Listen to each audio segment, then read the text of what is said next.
This is the regular board meeting of the Hidden Valley Lake Association Board of Directors for Thursday, October 22nd, 2020.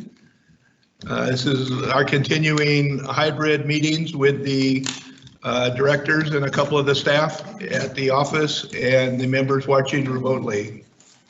So without further ado, I'd like to have the Pledge of Allegiance. You can all join me. I pledge allegiance to the flag of the United States of America and to the republic for which it stands, one nation, under God, indivisible, with liberty and justice for all. Okay, Robin, can you call the roll, please? Sure. Bruce Bashirs. Here. Diane Wiley-Bowers. Present. Edith Lentz. Here. Sue Story. Present. Ted Long. Present. Kim Darnell. All present. Thank you. Okay, great, thank you. As we always do, we're going to start our meeting with member comments. Due to the hybrid meeting, we've been asking our members to send their comments in to the general manager via email. General Manager Murphy, do we have any member comments tonight? I do have one email. I'm checking right now to see if I have any ones that came in since we started a while ago. The one email I have is from Michael Yates. He is quoting Davis Sterling Civil Code material alteration in appearance, and I'm just going to read what he wrote. He says, any repair or replacement that constitute a material alteration in the appearance of the development should require membership approval, even if the cost does not exceed the 5% restriction. For example, replacing a decorative fountain with a statue is a material alteration to the appearance. Failure to get membership approval could result in litigation. Replacing wood shingles with fireproof shingles to satisfy fire codes does not require membership approval. Even though the new shingles exceed the 5% restriction, the membership cannot veto the change. And then he said, please fail to discuss this during the meeting. So my only comment is we do have a legal opinion about this issue, and it's fine. So I think that's really all I have to say. I have no other comments. Okay, that's the only member comment at this time. Okay, the next item is the approval of the agenda. Does anyone have any deletions or additions to the agenda tonight? Looking both ways, not seeing any. We'll proceed into the reports, and the first report is the president's report. And I actually have a little report tonight. Hold on a second, let me pull it up. And the report, the main theme of it is budgets and assessments. We're right in our budget cycle right now, trying to figure out what we want our budget to be, what's the appropriate budget for the next year. So go ahead to the second. I thought as we get into this, it's always good to know what you're dealing with. What are some of the things that we're dealing with? What are the assessment predictions that we see every year? What's our actual history? I've heard a lot about the stories of low assessments in the past, but really what is the assessment history been in Hidden Valley? What can we learn from the assessment history about our past? And then some comments about the budget process, some challenges, and our fiduciary responsibilities as directors. So the next slide. So every year in our packets, we get a 5-year prediction of what is predicted to be the increases in our assessment cost over those next 5 years. So we get them once a year. I think it's in November, December in our financial disclosure packet. It's required by law, and they are best estimates based on current information, and the actual results, of course, can vary. A lot of things can happen over those preceding 5 years. So what I did is I went back and started to look at the last 6 years, the assessments or the predicted assessments. I started in 2015, and you can see the little blue line there. It shows what the current assessments were, and then it shows what the predicted assessments for the next 5 years were. And that one was a very modest upslope. I think it was like 2% per year. Then in 2016, you can see the next line, I think that's a red line maybe, it was added. And the board is starting to realize that, and the finance, actually, I need to ask Kim a question. Who actually does this? Our accountant does this, or our? I know with our accountant. So the staff, along with our accounting advisor, prepares it. So there was more of a recognition. The line starts going up. That was about the time that the community center, I think, was torn down, and there was more of a realization that we're needing to do more to be able to keep things under repair and rebuild some of our amenities. So the next slide shows all of them together. So here's all 6 years, I think, combined. And you can see just the general trend that they are all going up in roughly about the same slope. They get a little steeper toward the end there, but they're all headed in the same direction. So over 5 years, 5 different budgets were produced that all pretty much predicted the same upward need for upward growth in the assessments. Okay. So that's what was predicted for the future. What about the past 50 years plus of the assessments here? What's it actually been? So I did some homework and found all the history of the assessments. What clues does it provide about our current situation? What was our assessment? Just a couple questions about what it's going to show and what we can find out. So if you go to the next slide, there's the actual history of assessments. And lo and behold, if you look in that first column, the first assessment, 1970, was $5 for the entire year per lot or per parcel. Then it went up a whopping $36, but you can see those first 10 years or so, it stayed under $100. For 20 years, it stayed pretty low before it started to climb. But you can look and see the year that you moved to Hidden Valley Lake and see what the assessment was then compared to now. Give you an idea about the history. So the next slide, some of the key dates that I picked out when I looked at it. The first assessment in 1970. From 1970 to 1988, there was only one assessment, whether you were a lot, a developed parcel or an undeveloped parcel. It was the same amount in 1989. Besides greatly increasing the assessment from $84 to $355, the board also made a ratio and split the two, and made houses were $355 and lots were $280. And my understanding is they've stayed at that same percentage differential ever since then. So when one changes, they change accordingly based on that ratio. So then other mile points, 2002 was the first year it went over 1,000. 2007, 5 years later, it went over 1,500. 2017, 10 years later, a little slower growth, it went over 2,000. And then these last 3 years, 28, 29, and 30, the 3 different boards during that time have raised it 10, 7, and 13%, which you add up and compound it, has been 34%. So we've had a pretty steep increase the last 3 years, but it looks like that's the final increases that we needed to get us over the hump, to be able to have the resources that we need to maintain things, to rebuild our buildings, and do the plans that we want to do in the future.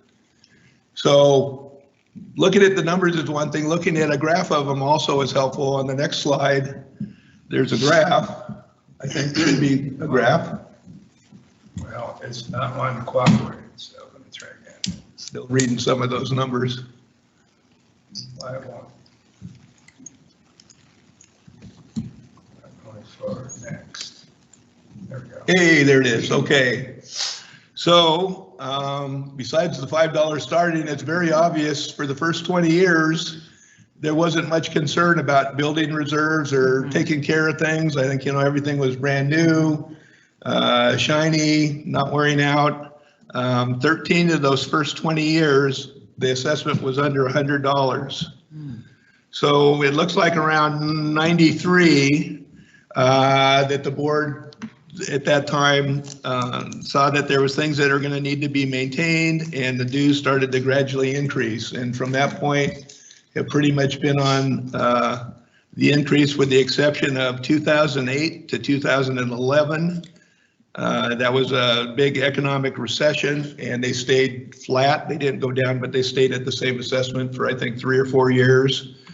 But other than that, they've gone up. So I think this is probably a chart of almost every HOA, I would imagine. I haven't researched all the other ones, but it makes sense that the first 20 years, everything's new, everything's great, it's shiny. You're not really thinking about replacing that roof or those sort of things. Just enjoying it. But then as you realize that you need to set some money aside, you're playing a little bit of catch up. You know, the old theory, if you need to replace a roof, if you put $1 aside every day after 10 years, you'll have several $1,000s to do it. But if you wait till the last year or two, you really have to put a lot away every day to be able to pay for it. So that's kind of what we've been trying to do here and make up. If you look at a couple of the numbers in 1978, I think it was the first year that it hit $100. And I thought, well, maybe with inflation and all, $100 might have been a lot of money. Maybe that was a lot back then. But then I looked under the inflation index, and today that would be $399. So very, very low for the first 20 years. In fact, the sad story is if you were here the first 20 years, you paid a total of $1,800 in assessments for in those first 20 years. If you were here the last 20 years, you paid $34,254. So I think it's a typical cycle, but it just shows how when you get behind and you have to do a little makeup, where that puts you. So, okay, let's see, on to the next one. So had a few comics I found preparing this. What's a special assessment?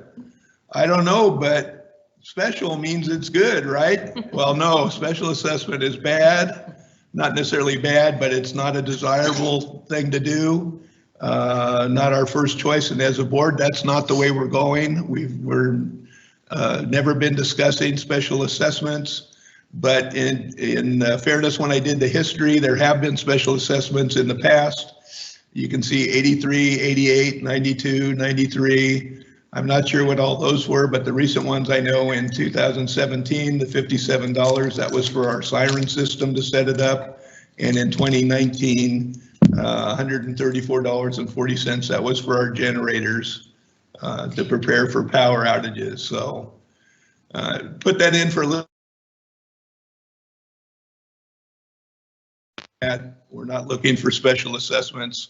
We're looking primarily as a pay-as-you-go way to go. So next slide. So now, as I mentioned, we're in the budget process. That includes setting the assessment for 2021. 2020 has been a crazy year. We all been living through it, know all about that. Earlier in the directions to the staff, our current board have stated that they want to limit any assessment increase and that we're generally in favor of a 0 to a 5% range of an increase, but want it as low as possible. After the first review, the working budget currently stands for a 4.5% increase, but it appears to have areas where additional savings could be achieved. This year, we've also had some opportunities and challenges that at the end of the year, the board is expecting that we will end 2020 with a surplus for the year that provides opportunities and with, at least in my opinion, with only a few small adjustments to the current budget, a budget without any assessment increase could be achieved while the association services are maintained and the rebuilding of our amenities could be achieved. So that hard work is still to be done. In the next couple of weeks, we'll be talking about that a little bit more. Okay, next slide. And this is one of the hardest things that directors are asked to do the annual budget and to make the hard choices about what is best for the association. We need to put our personal feelings aside and act in a fiduciary responsibility and a capacity.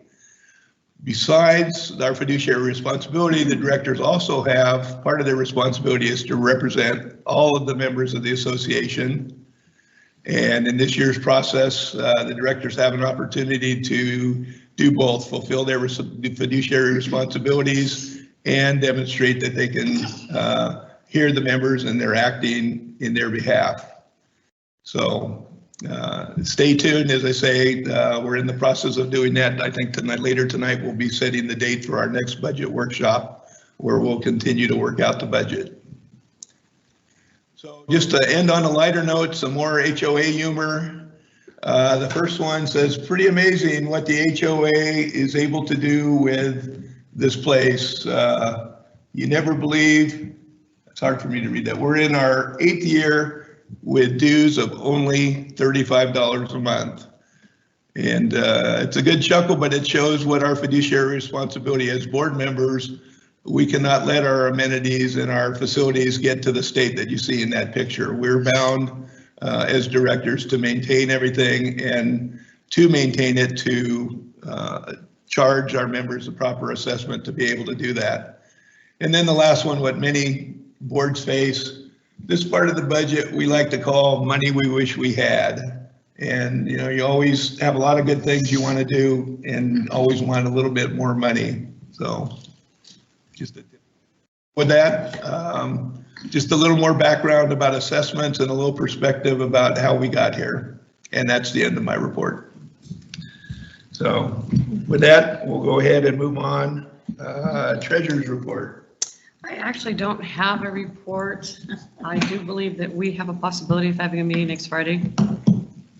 Yes. Okay, so I'll notify everyone on that, but I really don't have a report yet. We don't have the financials yet, so next meeting. But the finance committee hasn't met. Right. And then the quarterly. Next Friday. Right, so I don't know if we could, I noticed that this morning was actually the previous scheduled meeting for the finance committee, and I guess they didn't meet today. And then we also have the budget workshop with the board and the finance committee that we postponed way back when, that we were waiting for more information and everything. And that's the one hopefully that we're talking about next Friday. Yes, I didn't say that. Okay. Yeah, no, that's because we need to notice it, I think 4 days ahead, so Yeah, Robin can be on got that. it. Okay, good. Okay, well, we'll wait to hear more in the coming meetings. And secretary's report, we have executive session meeting minutes from October 8th. Edith. The meeting was called to order at 4:22 p.m. Present were directors Brashears, Darnell, Wentz, Long, Story, Wiley, Bowers, staff GM Murphy, and accounting director Smith. The board discussed 3 member issues. The board discussed 2 formation of contracts. The board discussed 2 personnel issues and 5 legal issues. Meeting was recessed at 6:17 and reconvened at 8 p.m. and the meeting was adjourned at 8:40. Okay, very good. Thank you for your report. Bring this next item, staff report, GM Murphy. Yeah, so I have several things to talk about as usual. Food and beverage, the Greenview is doing very well with curbside takeout. I think I mentioned in one of my previous reports that the sales is now pretty consistent with just outdoor dining and takeout is about what we did when Matt was first hired, with a full open bar, restaurant, breakfast, lunch, and dinner 7 days a week. So we're making progress. We're still investigating options about indoor dining at the current COVID level the county is, with continual threats of possibly going to the next highest tier and the restrictions that brings. We're a little reluctant to go ahead and gear up and bring staff in and do all those expensive, things, only to get shut down again. The yo-yo back and forth, which some restaurants have experienced, is a death knell for staff and for building any consistency. So we're staying the course with the outdoor dining and curbside takeout. We did just order a large 20 by 40 tent that will essentially cover that entire side deck out by the tennis court. Put some tables up there, get some space heaters, And we have some ideas about design to installation to make it, weather tight if necessary. And so the hope is there between that and the back deck, we can continue with, being able to feed, 40, 50 people at one time there.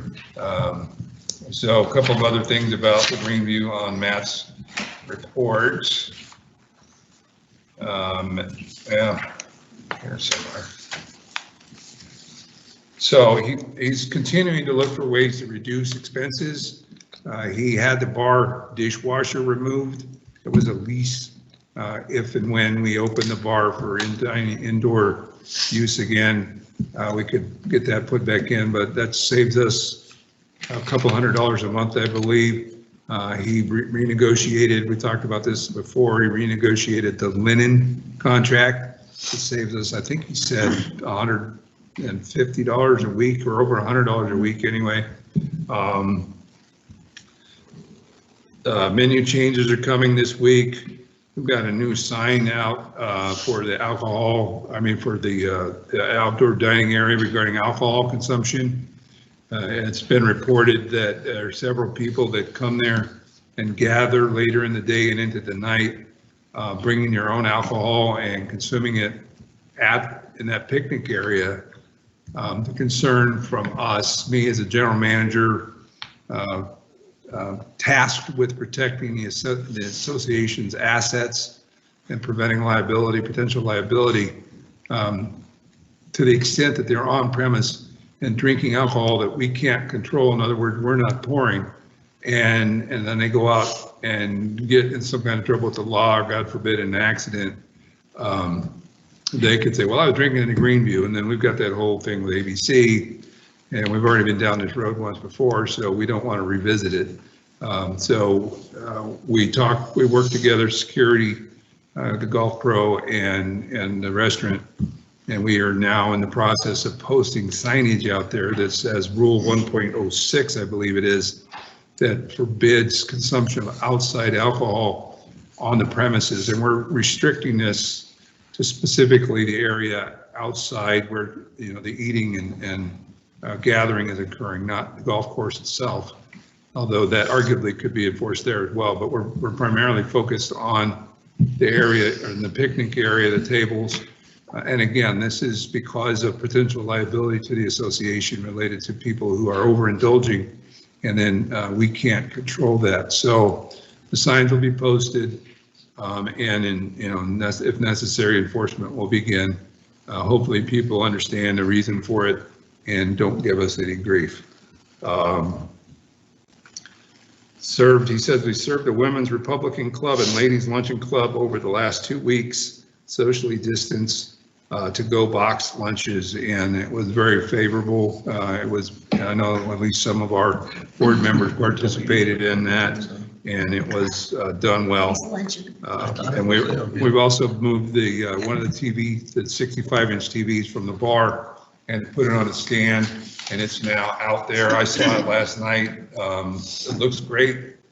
65-inch TV when you're up close looks huge. When you're across the parking area on the grass eating, it looks like you're looking at it on your phone, but it's still something, and it kind of gives it a sports bar atmosphere.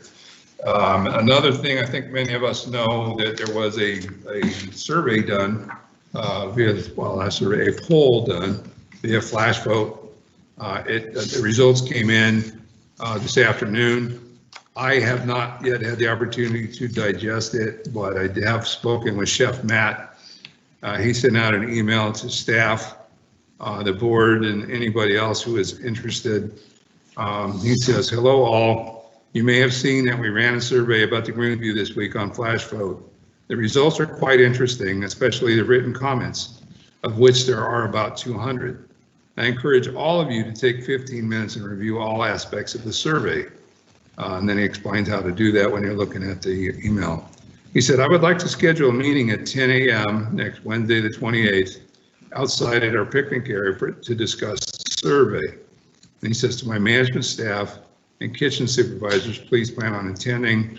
There's an open invitation to all department managers Greenview employees, and I think some of the public, it's imperative to utilize this information to start a dialogue on how we can overcome the division that's in our community. So again, if you're available to the board and employees, if you're available to attend that next Wednesday at 10 a.m. outside at the Greenview, we'll have a dialogue. As far as committee meetings, we had food and beverage this week, and I know there'll be some conversation from the board liaisons. We had a building oversight committee meeting last night. A lot of discussion, looking at some finishes, interior things. The architects were actually here. I had opportunity to have a meal with them down at the Greenview after our meeting. I took them inside and showed them what Chef Matt has done with his wine boxes and a redwood, old growth redwood that's on the walls inside. I'm not sure they both have been inside the building before. Most of this has been going on since COVID started, so I'm not sure they've been inside. They were very Kim impressed. has, I think. I'm sorry? I think Kim has been here. Yeah, maybe. Yeah. But they were both very impressed with the work that Matt has done with the wine boxes. And we're working on maybe a concept of moving some of that, potentially the redwood paneling and the wine boxes on at least one of the walls, maybe more inside the new building. It kind of would be a blend of the old and the new, which seems kind of attractive to some of us. But we talked about the contract and the progress of the general contractor. We talked about, kind of what's next with the county.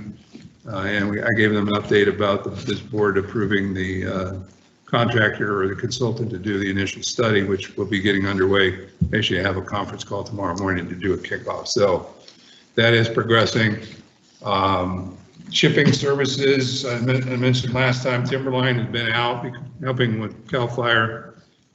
She said he'd been in our community, was in our community last week for 3 days and shipped 50 piles. He will be back this week starting today, and that was actually written yesterday. So far, 70 piles have been picked up in September, and then October, 17 were picked up. And we've been adding piles that we saw. This is Elizabeth writing that we saw during inspection.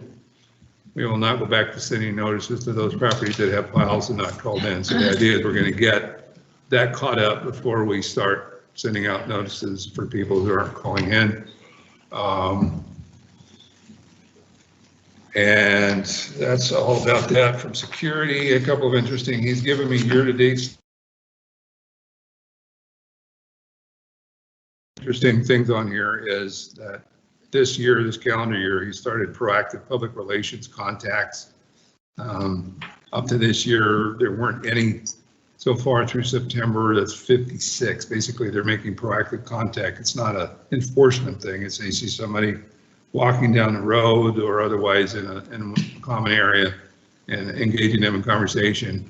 A lot of those have elicited very positive comments from the members. Property crimes in the last 5 years have reduced. It's not that it was a huge problem. I mean, in 2016, we had 32 reported property crimes through September, and this year through September it's 24. So that's a reduction of 25%, which is a good thing. General calls for service in the same 5-year period have gone up about 100%, gone from 94 to 180. Total calls, case reports have gone from 707 in 2016 through September to 1,251. So that's almost doubled as well. So that's all things. That's people calling in for help. That's enforcement action by the patrol officers. So that's all good. Projects, the sediment removal, we're still working on trying to get it done this fall, but it's looking less optimistic.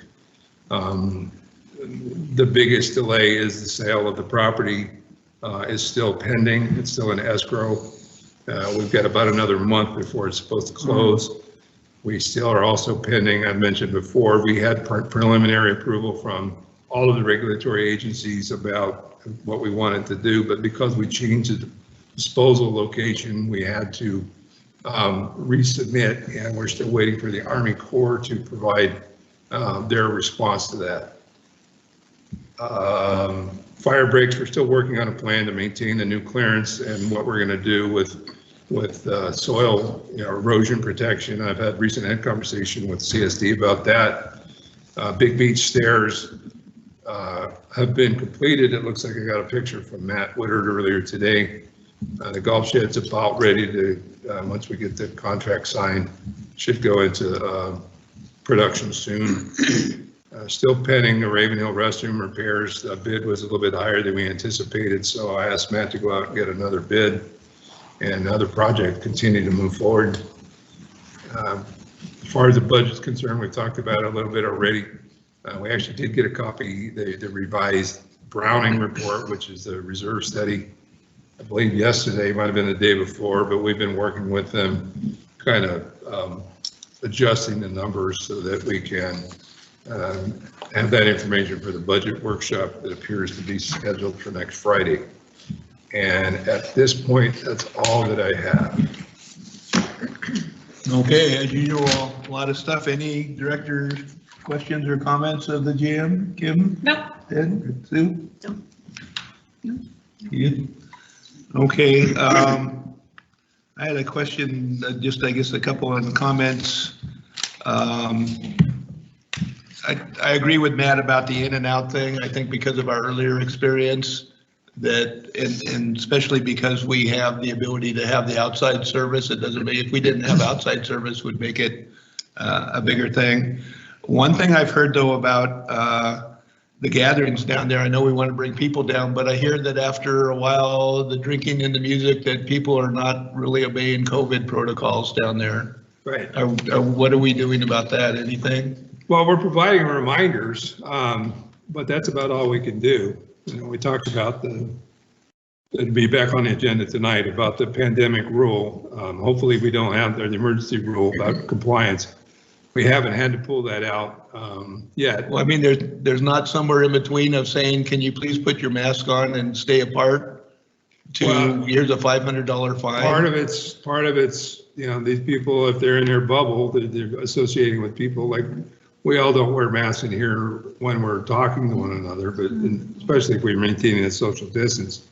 But yeah, we've got a sign up, actually, we just recently added a sign around the golf course, and there is one right as you walk into that area that reminds people that there are COVID protocols. So we'll just have to, again, maybe we'll put some signs on the tables or something.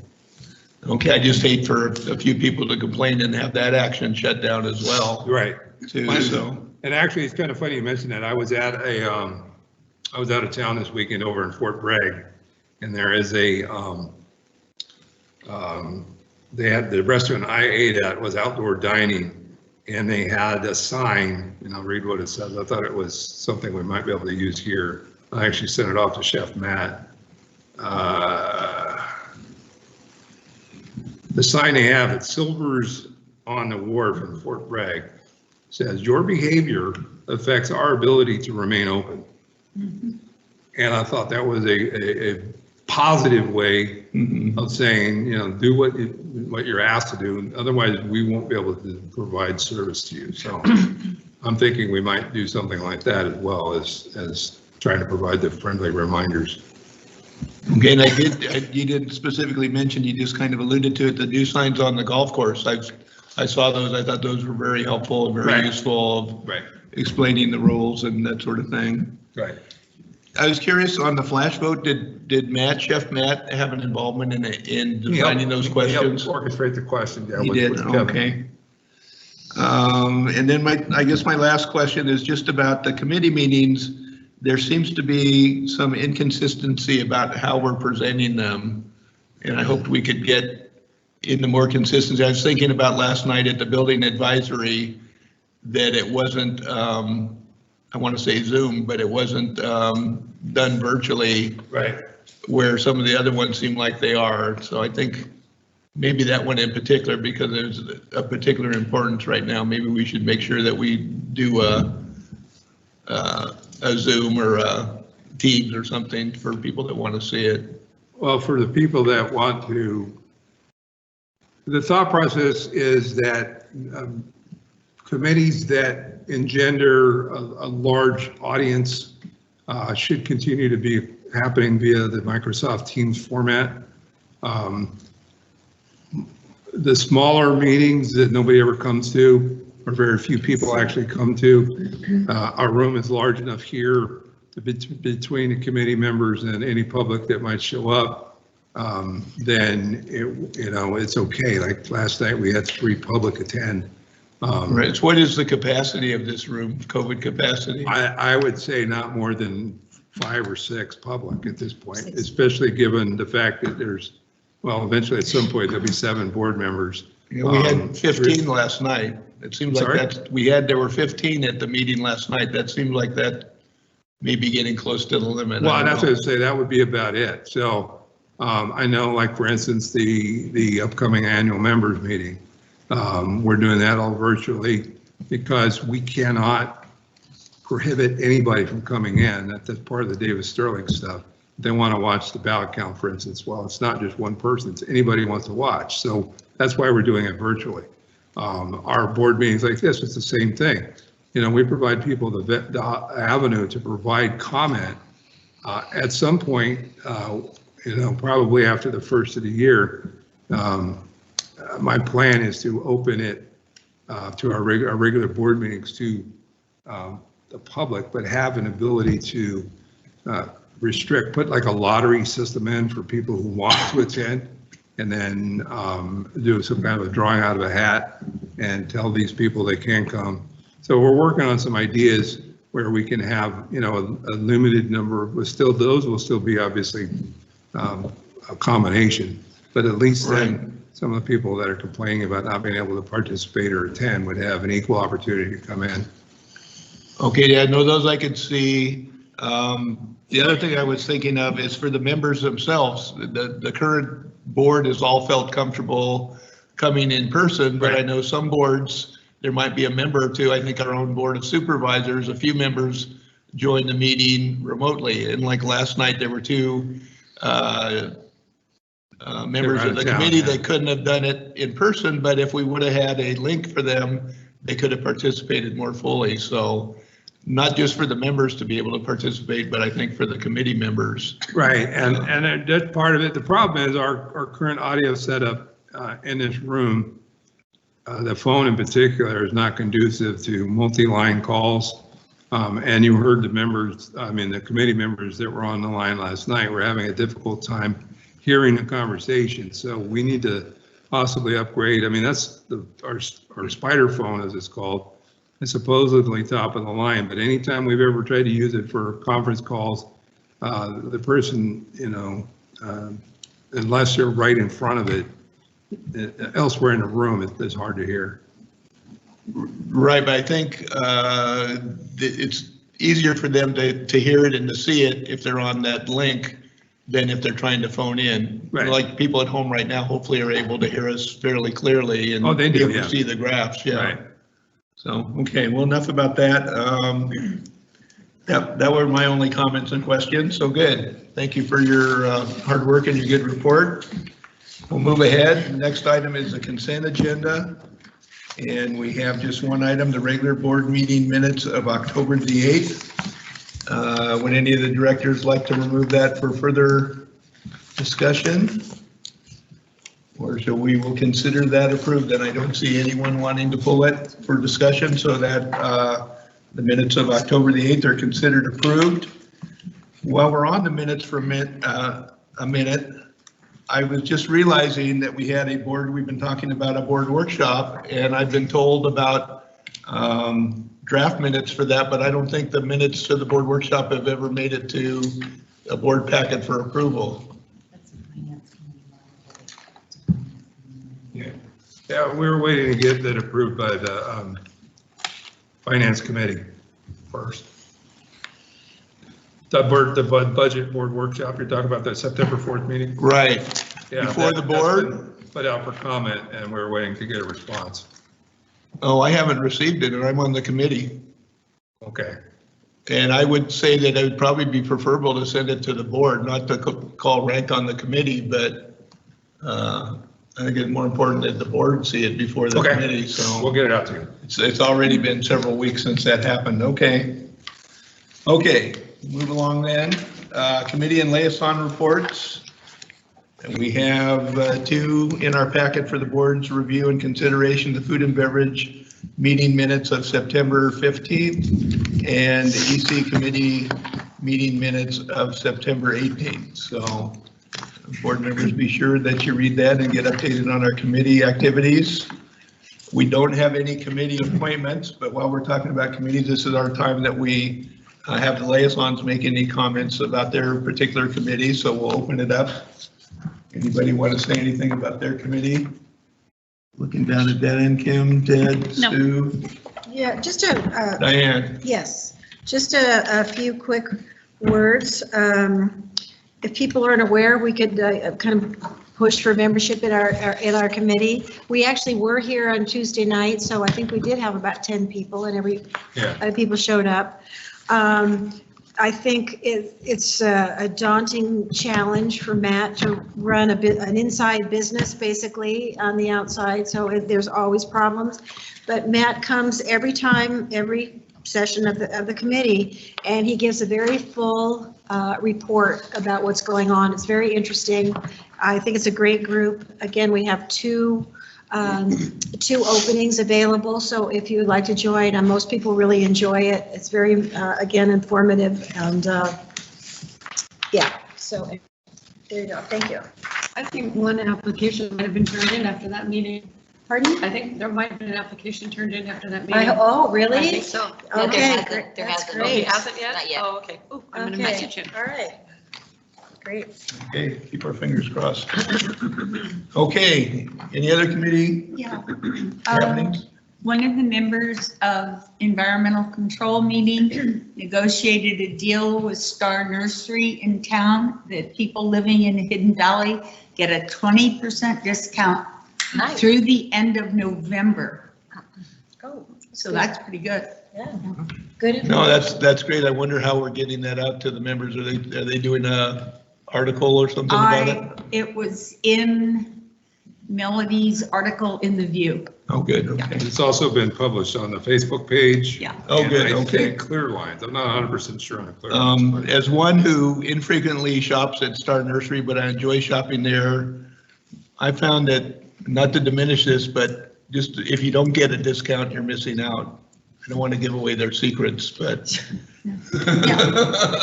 But that's good, and good, looks like Melody's already hard at work coming back to the committee life, so that's Yes, great. she is.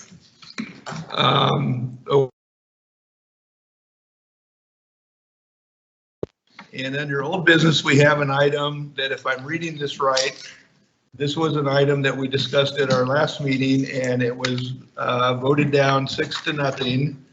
And based on the printout from Adam Sterling that we have in our packet, it looks like that we can rediscuss that if one of the directors who voted wants to change their vote and bring it back to the board. So do we have a director that voted against the 6. the pandemic and emergency rules that would like to that wants to change their vote and reconsider it? Yes. Okay, we have a second? Yes, I second that. Okay. Let me read, do we have to take a vote or just what a motion? Just we need a motion in a second.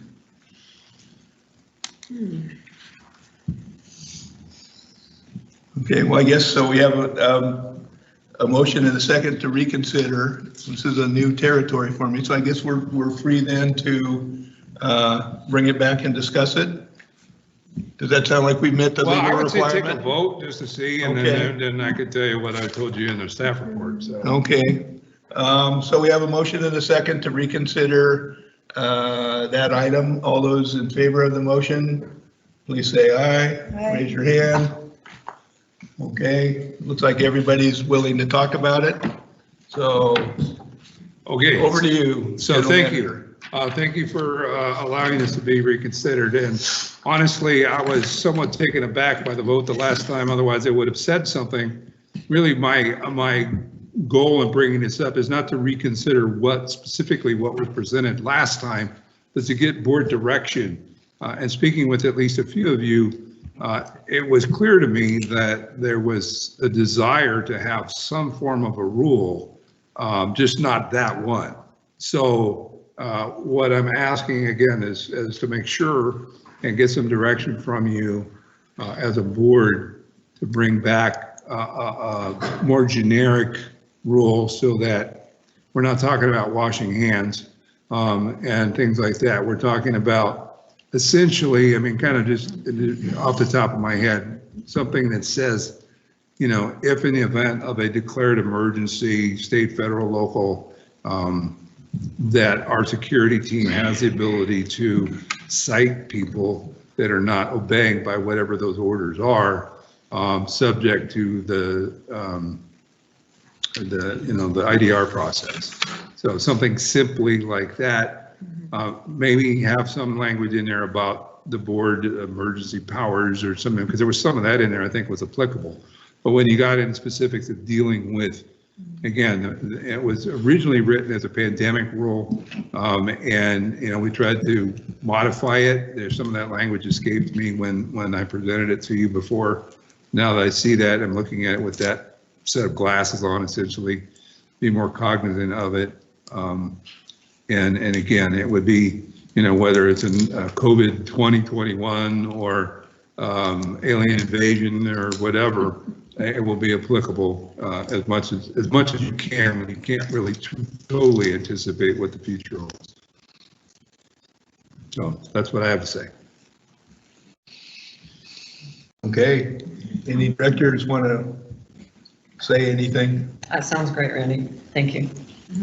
Yeah, that sounds good. So are you making a motion then? So, sure, let's see. I move that Randy bring it back to us for a vote. Okay. Write a new one and Yes. bring it back? Correct. Okay, I'll second that. okay. Any discussion about that? Kim? No. Ted? Edith? So Sue you didn't? Just, you know, what you said, the direction, it sounds like you're headed in the right direction. Right. Okay, my comments are, I didn't like it before, I don't like it now, and it still seems to be about the $500. And I just don't think that we should be the policeman for everybody, something, especially about something that may happen that we don't know about it. And I don't think there's a one size that fits all for this type of disaster type thing, so. Anyway, okay, any other discussion anybody want to add? All those in favor of the motion, please say aye and raise your hand. Okay, all those opposed, me again. Okay, back to where we were, 5-1. Thank you. Okay, next item is approve an increase contract with our attorney for matters related to Cindy Spears. Okay, so I think everybody knows or should be aware that Cindy Spears has filed a claim through court against the association. We do not have insurance that protects us from litigation from her, so this is totally on the association. You previously approved a contract with a not to exceed amount of $25,000. The last invoice we received a week or 10 days ago pushed us up a contract with him, that attorney specifically, up to over 24,000. So the next invoice we get from him will exceed my authority to sign. Haven't consulted with Victor about the amount that he thinks it will take. We talked about that before when we tabled the discussion, because there was a different outlook on the case. There is some optimism that this is almost over, but we know how things work in the court system. And so again, I opted to bring forward a request for an additional 25,000, thinking that would get us through another year or maybe more. Like I said, there is some optimism that it may end sooner, but we don't know that. And otherwise, if we don't increase it, then we will need to bring forward every invoice we get from him until we're done. So again, this is really to help streamline the accounting process. Gives me the authority to approve invoices to just give to finance to process and pay. And to be clear, this is not increasing the amount 50,000 more. It's a $25,000 increase for a not to exceed amount of $50,000. So I'm convinced that Victor is working as diligently as he can and as inexpensively as he can. I know for sure, as we discussed in executive session, he's not charging us for every minute that he does work for us like a lot of attorneys do. So I'm confident in bringing this forward and asking for your approval. Okay, You're looking at me for a motion. Can I just confirm something, Randy? The original was not to exceed 25,000, is that correct? Correct. Okay, so I move that we increase the contracted amount by 10,000, so not to exceed 30,000 total. 35. Excuse me, 35, yes, sorry. I second that. okay, we have a motion and a second to increase the amount for Victor Thuzen's contract to not to exceed 35,000 total. Discussion, Director Darnell. Okay. Director Long. Good. Director Story, Sounds good. Director Lenz. Sounds good. Okay.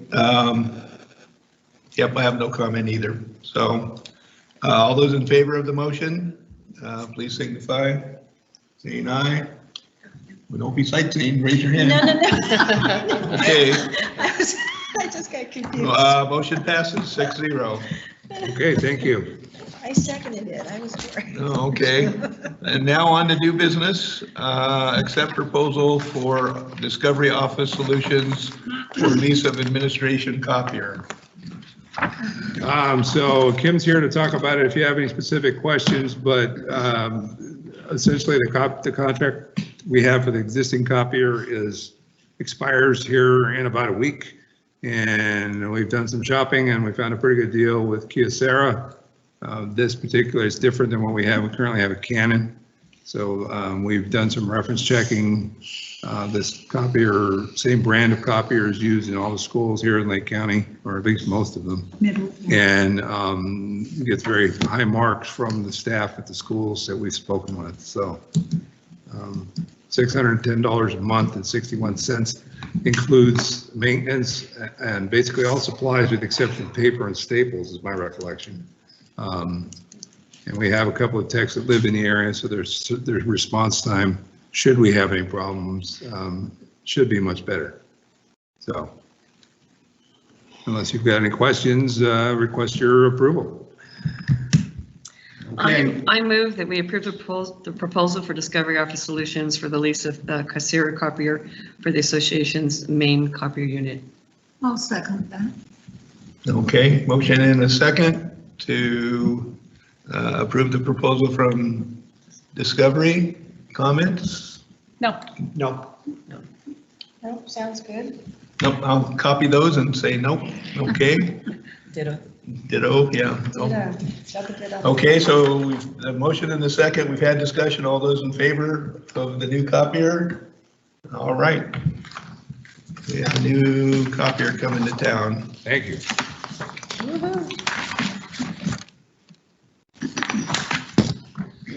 And our final main item, accept proposal from Owens, Moskowitz and Associates CPA.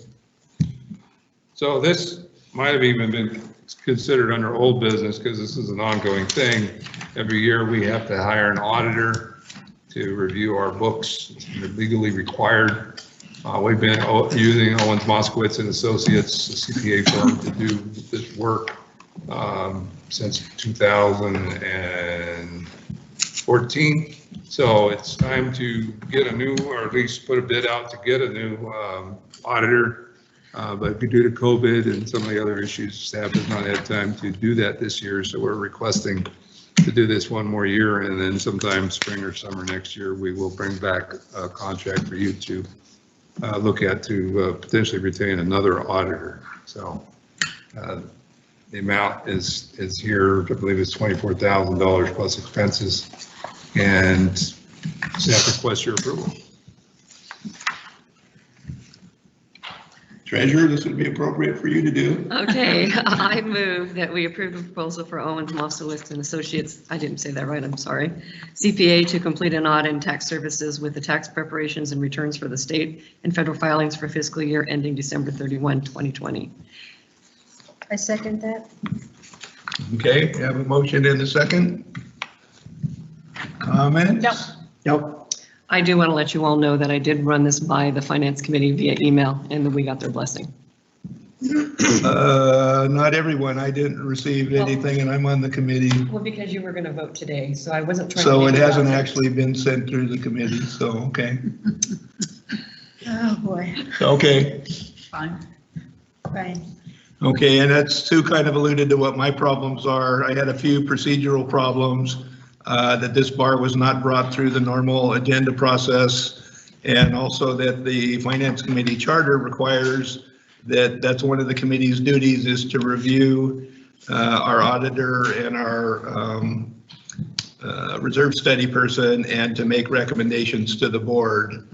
And I don't think either of those were properly followed, but I am okay with us renewing the contract and I don't want to stand in the way of it. So rather than table it or do anything other than state my objectives or objections, I'm just going to abstain when we come to the vote. So, okay, any other comments? Anyone, all those in favor of accepting the proposal from Owens Moskowitz? Okay, all those against? None, and all those abstaining, myself for the stated reasons. So, okay, that motion passes. We have Owens Moskowitz and Associates for another year. And that brings us to our member comment section. Is there anybody that's been watching and anyone that sent a message? I do not have any messages and via text or email. I did want to point out, it's on the screen here, our next board meeting will be Saturday. It'll be the quarterly Saturday meeting. So that will be on the 14th, which is actually 3 weeks away instead of the usual 2. And immediately after that meeting, and then I will have my Meet the GM at the Greenview. So I'm figuring 1:30 probably time frame. So, Well, you know, we're going to go long that day. all right, it's going to be a long day, but like I said, there are individuals who have requested being able to meet with me on.